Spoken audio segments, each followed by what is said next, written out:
がやっと終わった。疲れて家に帰る。冷たい水を飲む。少し休んでから始める。毎日ここから始まる。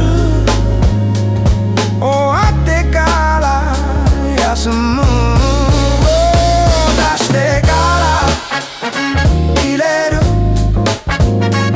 始まってから始める。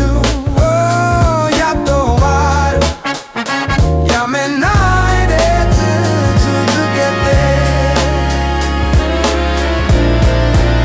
毎朝役を切る。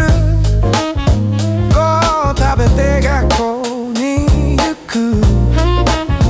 授業が始まる。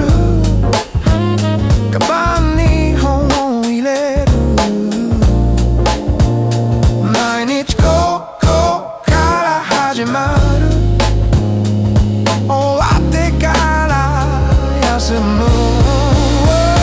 出してから入れる。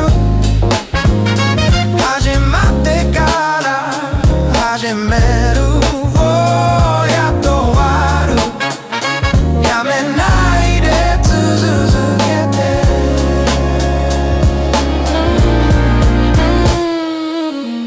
仕事を辞めない。勉強も続ける。毎日少しやっとわかる。出してから入れる。始まってから始める。やっと終わる。やめないで続けて。